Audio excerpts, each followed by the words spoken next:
The laughter echoed through the Kremlin's marble corridors as Marshal Semyon Budyonny examined the American proposal. Trucks from the capitalists, he scoffed to his staff in October 1941, as if their factory toys could survive a Russian winter. This moment of Soviet arrogance would prove to be one of history's most spectacular misjudgments, as 400,000 American vehicles were already beginning their journey to transform the Eastern Front and ultimately decide the fate of the Second World War. 3,000 miles away, in the sprawling Studebaker factory in South Bend, Indiana, the night shift worked under blazing electric lights that turned darkness into day. The smell of hot metal mixed with machine oil and rubber, while the rhythmic hammering of pneumatic tools created an industrial symphony that never stopped. Workers' hands moved with practiced precision, each one sticky with grease, as they assembled the U.S. 6 2.5-ton trucks that would soon earn the nickname Studer from grateful Soviet drivers. The Soviet Union was bleeding. German panzers had smashed through the Red Army's forward positions, capturing millions of prisoners and destroying thousands of tanks. By November 1941, Wehrmacht forces stood within sight of Moscow's spires. Soviet factories were being evacuated eastward in a desperate race against time, loaded onto train cars and shipped beyond the Urals, while German artillery thundered in the distance. But what Stalin's generals didn't yet understand was that American industrial might was already mobilizing on a scale that defied comprehension. The Lend-Lease program had been signed into law in March 1941, and by October, the first American cargo ships were cutting through Arctic waters toward Murmansk, their holds packed with crates marked USSR in stenciled black letters. From the diary of Captain James Mitchell, USS Thomas Hartley, November 19, 1941. Unloading at Murmansk, in near-complete darkness. Aurora Borealis dancing overhead, while dock workers in felt boots wrestle truck chassis from our holds. The Soviets work without speaking, their breath forming clouds in air so cold it burns your lungs. They seem almost suspicious of what we're bringing them. The numbers told a story that Soviet leadership refused to believe. Between October 1st, 1941, and May 31st, 1945, American factories would produce and ship 427,284 trucks to the Soviet Union. Not rough estimates or propaganda figures, but precise accountings that would later be verified in post-war reports. Each truck represented tons of steel, rubber, and glass torn from American civilian production and redirected toward an ally that many Americans barely trusted. The routes these vehicles traveled read like a geography lesson in global warfare. Arctic convoys braved German U-boats and Luftwaffe attacks to deliver trucks to Murmansk and Archangel, where Soviet dock workers unloaded American machinery under the dancing lights of the aurora. The Persian Corridor wound through Iran, where trucks were reassembled at Pahlavi and driven north through dust and desert heat toward the Caucasus. The Pacific route carried vehicles to Vladivostok, though military shipments through this route ceased after Pearl Harbor left the Pacific a war zone. Steel wheels on frozen roads. But perhaps the most telling detail emerged from a conversation recorded by NKVD monitors in late 1941. Stalin himself, meeting with his top military commanders, had initially dismissed the American offer. What can their peacetime factories produce that we cannot? He had asked. Pretty cars for bourgeois comfort? The answer was already being written in production statistics that would have seemed impossible to Soviet planners. Studebaker alone was producing nearly 200,000 U.S. 6 trucks during the war, with the majority destined for Soviet service. Each vehicle came with spare parts, tools, and maintenance equipment that Soviet mechanics had never seen in such abundance. The trucks featured closed cabs for winter protection, reliable engines that could run on poor fuel, and suspension systems designed for roads that barely existed.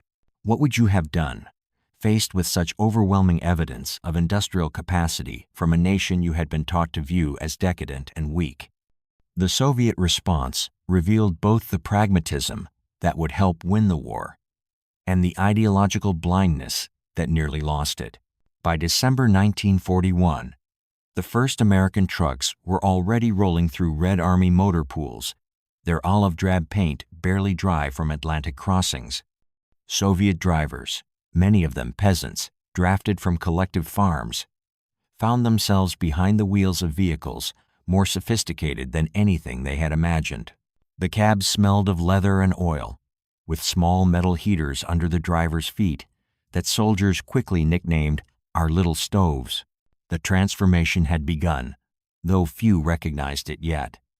These trucks would not just carry supplies, they would carry the mobility that enabled every major Soviet offensive from Stalingrad to Berlin. They would mount the famous Katyusha rocket launchers that terrorized German positions.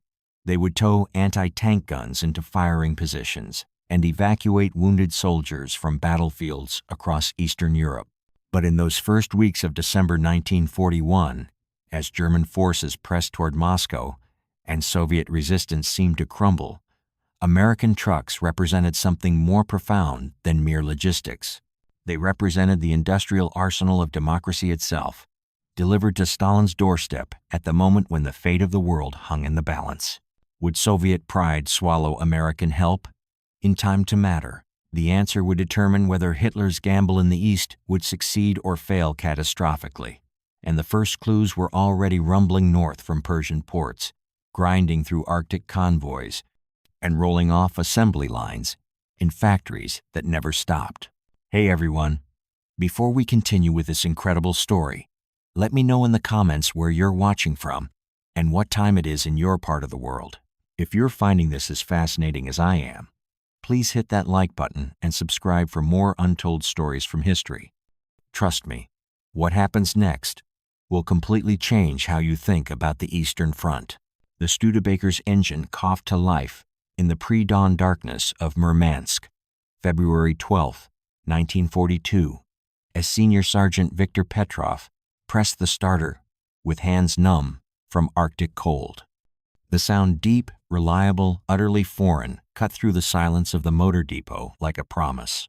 This moment marked the beginning of a transformation that would ripple across every Soviet offensive for the next 3 years, as Red Army soldiers discovered that American industrial might came not in propaganda, but in the steady throb of engines that refused to quit. The scent of the Murmansk depot told the story of global war converging on Soviet soil.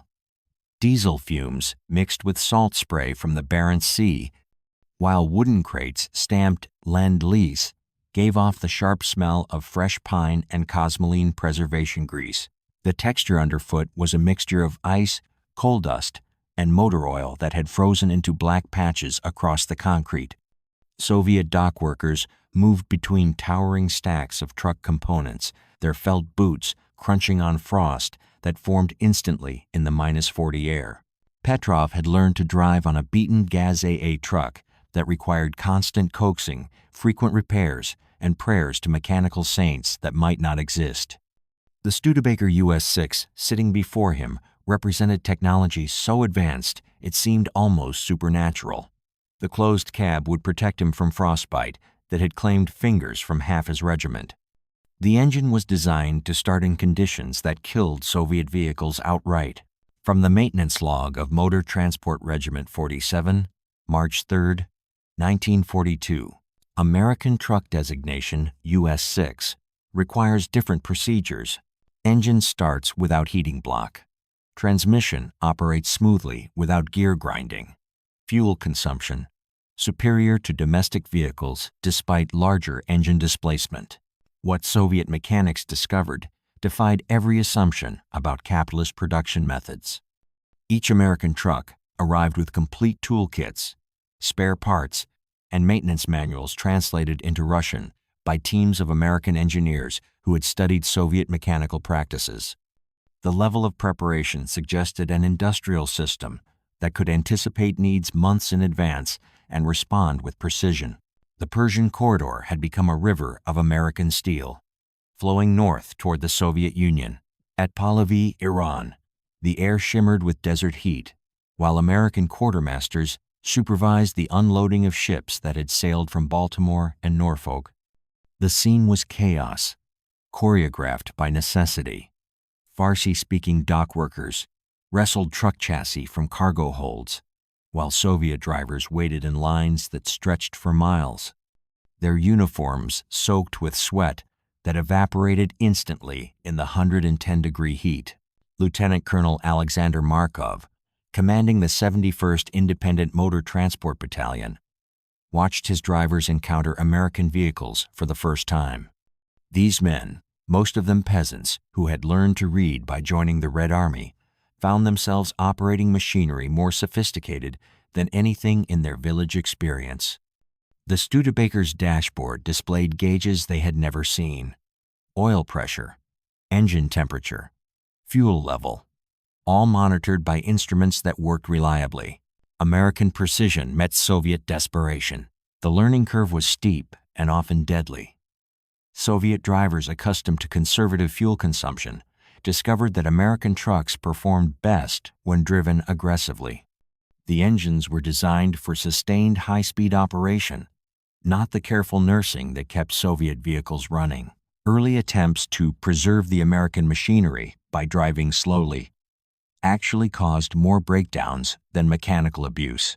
But the real revelation came during the spring Rasputitsa of 1942, when seasonal thaw turned Russian roads into rivers of mud that swallowed entire regiments. Soviet trucks became hopelessly mired in conditions that had stopped armies since the time of Napoleon. The Studebakers, with their six-wheel drive and robust suspension, kept moving through mud that reached their wheel wells. Senior Sergeant Petrov's diary, discovered in archives 60 years later, captured the moment of recognition. March 27, 1942. The Studer pulled 3 gas trucks from mud holes today. Engine never strained, never overheated. Comrades who mocked American toys now request transfers to units with Lend-Lease vehicles. Even political officers admit these trucks perform better than anything from our factories. The psychological impact rippled through Soviet ranks with surprising speed. Soldiers who had been taught that American workers were oppressed wage slaves discovered evidence of industrial capability that exceeded Soviet achievements by orders of magnitude. Each truck represented thousands of hours of skilled labor, precision manufacturing, and quality control that Soviet factories struggled to match. Even in peacetime, the numbers were becoming undeniable. By mid-1942, American deliveries included not just trucks, but the entire logistics ecosystem required to maintain them. High-octane aviation fuel, nearly 90% of Soviet supplies, came from American refineries. Canned foodstuffs that provided protein unavailable from Soviet sources, tires, spare parts, and maintenance equipment that kept mechanized units operational far from rail lines. What would you have done as a Soviet commander faced with equipment that outperformed domestic production while arriving from a nation your ideology claimed was inferior? The cognitive dissonance was profound and ultimately transformative. The transformation showed first in tactical changes that Soviet generals barely recognized as revolutionary. Mechanized corps that had previously advanced at walking pace, limited by the speed of horse-drawn supply trains, suddenly found themselves capable of sustained offensive operations. American trucks could range hundreds of kilometers from railheads, enabling deep penetrations that German defensive planning had never anticipated. The Red Army began mounting Katyusha rocket batteries on Studebaker chassis, creating mobile artillery platforms that could devastate German positions and relocate before counter-battery fire arrived. The same trucks towed anti-tank guns into firing positions, evacuated wounded soldiers from forward aid stations, and carried ammunition to isolated units holding critical terrain. But perhaps the most significant change occurred in the minds of Soviet soldiers themselves. Men who had grown up believing that American capitalism produced inferior goods found themselves depending on American machinery for survival. The trucks worked in conditions that destroyed Soviet equipment. They started reliably in cold that had frozen entire armies. They carried loads that would have broken domestic vehicles. Trust followed function with mathematical precision. The irony was not lost on Soviet intelligence officers who monitored soldier morale. Reports from political commissars noted declining anti-American sentiment among troops equipped with Lend-Lease vehicles. Soldiers who had cursed American imperialism now praised American engineering. The contradiction between ideology and experience created tensions that would persist long after the war ended. As summer approached and German forces prepared their 1942 offensive toward Stalingrad and the Caucasus, Soviet mobile reserves were increasingly dependent on American wheels. Nearly one-third of Red Army trucks were now U.S. built, and the proportion was rising with every convoy that survived the Arctic crossing or emerged from Persian depots. The Eastern Front was about to test American industrial might against German military precision, with 400,000 American trucks carrying the hopes of the Soviet Union toward history's most decisive confrontation. Would American steel prove stronger than German doctrine? The answer was already rolling south from Murmansk and north from Iran, carrying not just supplies, but the industrial confidence of a nation that had never doubted its ability to outproduce any enemy on Earth. The Studebaker convoy stretched 15 miles across the frozen steppe, west of Stalingrad. January 28, 1943, each truck's headlights cutting through snow that fell like artillery fragments in the sub-zero darkness.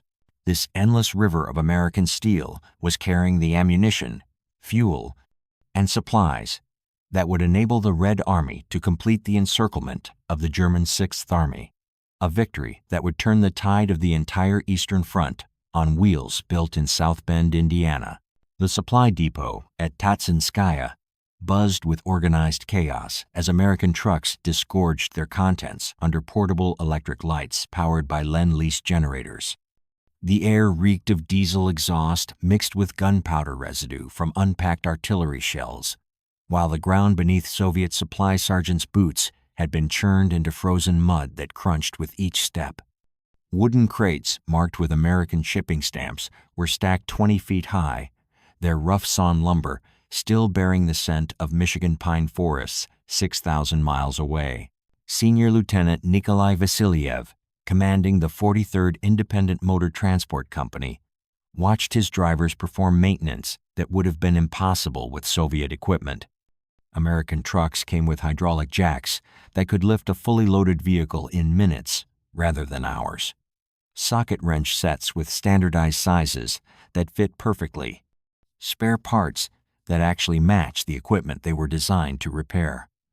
The level of industrial precision represented a manufacturing capability that Soviet planners were only beginning to comprehend. The numbers were staggering and undeniable. By January 1943, nearly 150,000 American trucks were serving with Soviet forces. Each convoy from Murmansk brought another 1,000 vehicles, while the Persian Corridor disgorged entire regiments of olive-drab machinery onto dusty Iranian roads. The Studebaker US-6 had become so common that Red Army soldiers used Studer as generic slang for any medium truck, regardless of manufacturer. From the Operations Journal of the 3rd Guards Army, February 14, 1943, motor transport capacity increased 400% since receipt of American vehicles.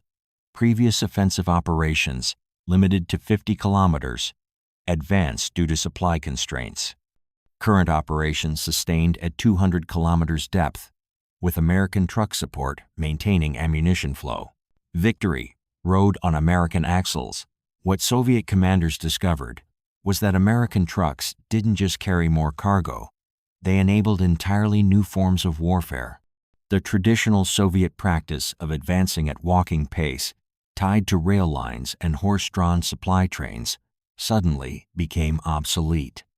Mechanized corps equipped with Lend-Lease vehicles could range hundreds of kilometers from their bases, enabling deep penetrations that shattered German defensive planning. The transformation showed most dramatically in artillery tactics. Soviet gun crews had previously been limited by the speed of horses pulling their weapons. American trucks could tow 76mm divisional guns and 45mm anti-tank guns at highway speeds, arriving at firing positions hours ahead of German expectations. The famous Katyusha rocket launchers, mounted on Studebaker and Gaz chassis, became mobile terror weapons that could devastate German positions and relocate before counter-battery fire arrived. But the real revolution occurred in Soviet logistics thinking itself. American industrial methods came packaged with the trucks in ways that Soviet quartermasters barely recognized at first. Each vehicle arrived with complete documentation, maintenance schedules, parts, catalogs, performance specifications. The Americans had anticipated every possible maintenance requirement and provided solutions in advance. Senior Sergeant Viktor Petrov, now commanding a motor transport platoon, wrote to his wife in Tula, March 8, 1943, "The American trucks teach us new ways of thinking about machinery. Everything is planned, standardized, predicted. When a part wears out, the replacement fits perfectly. When maintenance is required, the tools are exactly what we need. This precision comes from a society that thinks differently about production than we do." The psychological impact on Soviet soldiers was profound and lasting.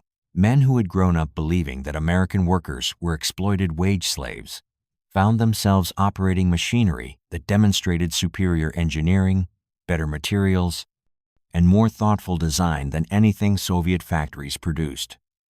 The cognitive dissonance created tensions that political officers struggled to address. The Persian Corridor had become a highway of transformation, carrying more than just vehicles northward toward Soviet battlefields.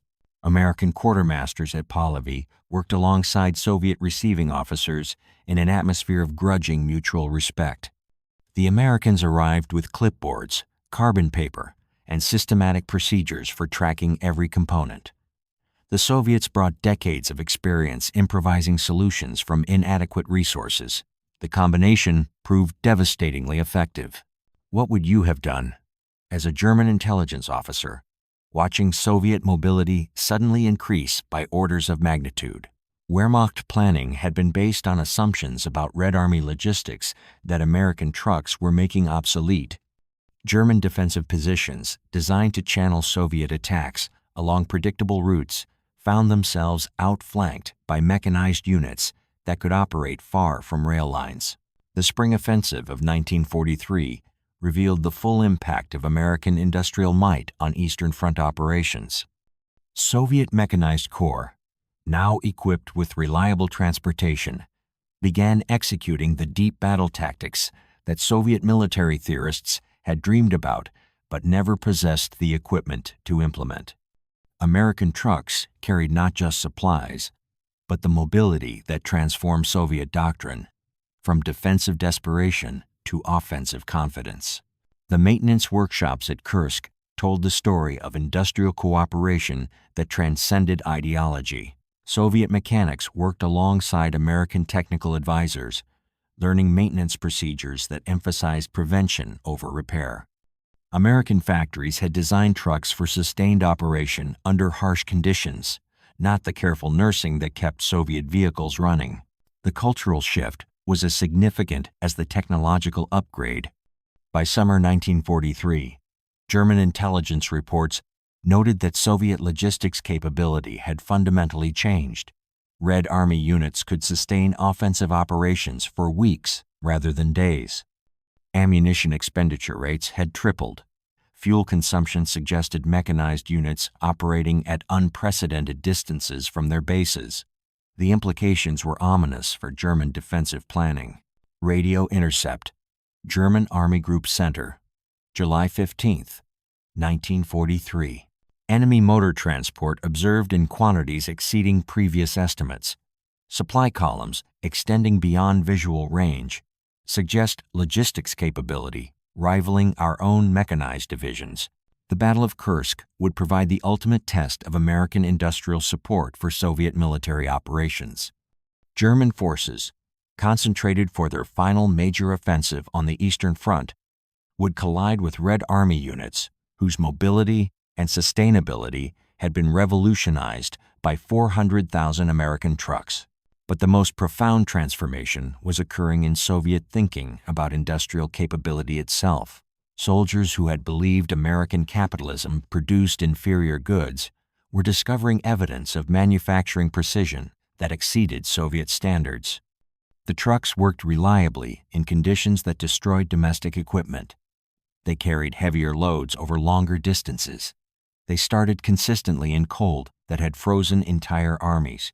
The arsenal of democracy was teaching the Red Army new definitions of industrial power. As German panzers prepared their final gamble at Kursk, Soviet supply convoys were already positioning ammunition, fuel, and spare parts using American vehicles that could range far beyond traditional logistics limitations. The outcome would depend not just on tactical skill or strategic planning, but on the industrial capacity to sustain mechanized warfare at unprecedented scales. Would American production prove decisive against German military expertise? The answer was already rolling toward history's largest tank battle, carried on wheels that bore the stamp "Made in USA," and the implications would reshape not just the Eastern Front, but the entire post-war world order. Marshal Georgy Zhukov stood on the steps of the Reichstag, May 2, 1945, watching endless columns of olive-drab Studebakers roll past the ruins of Hitler's capital, their cargo beds filled with Soviet soldiers who had traveled 3,000 miles on American wheels to plant the red flag over Berlin.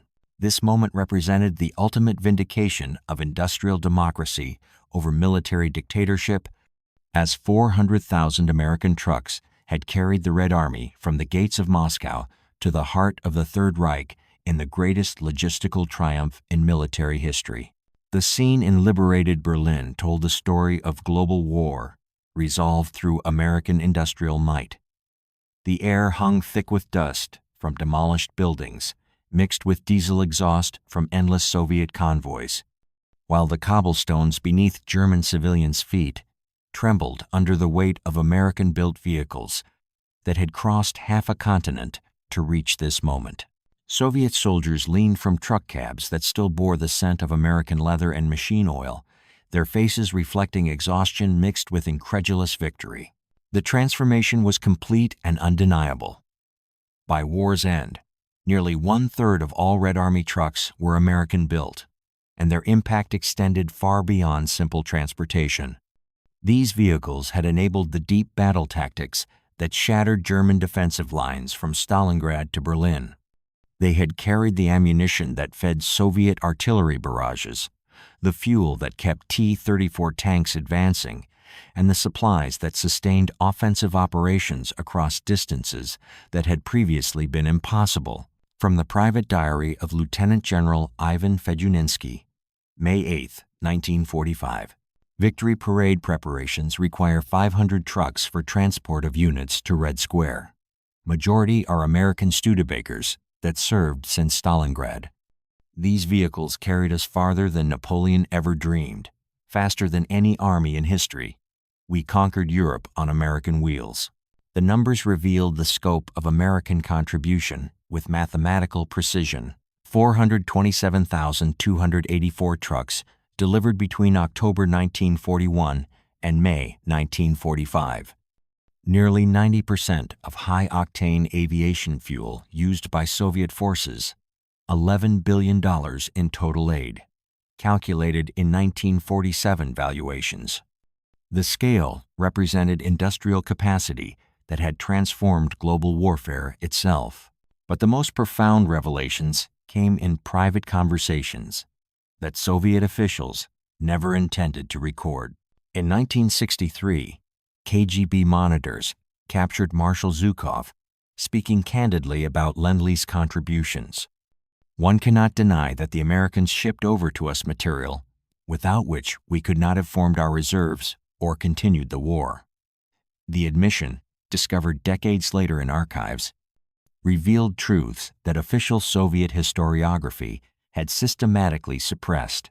American steel had written Soviet victory, The post-war accounting was devastating to Soviet pride and transformative to Soviet understanding of industrial capability. Nikita Khrushchev, reflecting in his memoirs, admitted that Stalin had privately acknowledged American contributions. If the United States had not helped us, we would not have won the war. The statement, attributed to Stalin in multiple sources, represented a recognition that Soviet ideology had systematically underestimated capitalist industrial capacity. The human cost of this recognition was profound. Soviet soldiers who had survived the war on American vehicles returned home with first-hand knowledge of industrial superiority that contradicted everything they had been taught about capitalist weakness. Tank crews who had fought in American-supplied Shermans, pilots who had flown American-built aircraft, and drivers who had operated American trucks carried memories of engineering quality that exceeded Soviet standards. What would you have done as a Soviet veteran, knowing that your survival had depended on the industrial capacity of a nation your government claimed was inferior? The cognitive dissonance created tensions that would persist throughout the Cold War, as millions of Soviet citizens possessed direct experience that contradicted official ideology. The maintenance workshops of 1945 revealed the full scope of American industrial planning. Soviet mechanics had learned to service engines designed for sustained high-performance operation, not the careful nursing that kept Soviet vehicles running. American factories had anticipated every possible maintenance requirement and provided solutions in advance. The cultural impact was as significant as the technological transfer. Senior Sergeant Viktor Petrov, now commanding a motor transport battalion, wrote his final wartime letter home from occupied Austria. May 15, 1945. 5 years ago, we mocked American toys as capitalist weakness. Today, we know these trucks carried us to victory. Every Soviet advance depended on American wheels, American fuel, American steel. We conquered the Wehrmacht with Detroit's production lines. The Persian Corridor had delivered 4,160,000 tons of material to Soviet forces, transforming the Middle East into a highway of Allied cooperation. The Arctic convoys had braved German submarines and Luftwaffe attacks to deliver salvation to Murmansk and Archangel. The Pacific route had carried non-military supplies that freed Soviet resources for war production. The global logistics effort represented organizational capability that exceeded anything in military history. The most telling statistic emerged from post-war Soviet maintenance records. American trucks required significantly less maintenance than Soviet vehicles, lasted longer under combat conditions, and performed reliably in temperatures that destroyed domestic equipment. The engineering superiority was measurable, undeniable, and profoundly unsettling to Soviet technical personnel who had believed their industrial methods were superior. By 1946, as Cold War tensions began replacing wartime cooperation, the presence of American vehicles in Soviet service became politically awkward. Thousands of Studebakers were transferred to collective farms, where they continued serving rural communities for decades. Others were cannibalized for spare parts or modified with Soviet components to obscure their American origins. The physical evidence of wartime dependence was systematically erased from public memory, but the impact persisted in ways that Soviet planners never fully acknowledged. Post-war Soviet truck designs showed clear American influence, from the GAZ-51's cab configuration to the ZIL series mechanical layouts. Soviet engineers had absorbed lessons in mass production, quality control, and standardization that transformed domestic manufacturing methods. The technological legacy shaped Soviet industry long after the last Studebaker had been retired. Final radio transmission from Soviet Motor Transport Regiment, 47, June 30th, 1946. American vehicles being transferred to civilian ministries per Directive 1,946 to 127.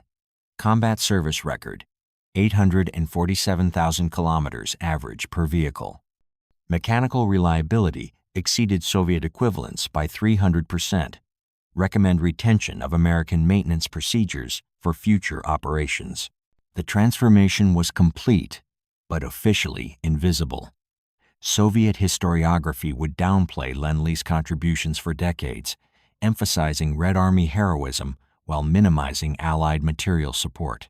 The 400,000 American trucks that had carried Soviet forces to victory disappeared from official narratives, relegated to footnotes in histories that celebrated Soviet industrial achievement. Yet the truth persisted in private memories and classified documents. Veterans knew that American wheels had carried them across the frozen steppe to Moscow's salvation, and through the mud of spring Rasputitsa to Berlin's conquest. Tank commanders remembered that American fuel had powered their T-34 seconds through the crucial battles of Kursk and Stalingrad. Artillery officers recalled that American trucks had towed their guns into firing positions that decided the war's outcome. The final irony was profound and lasting.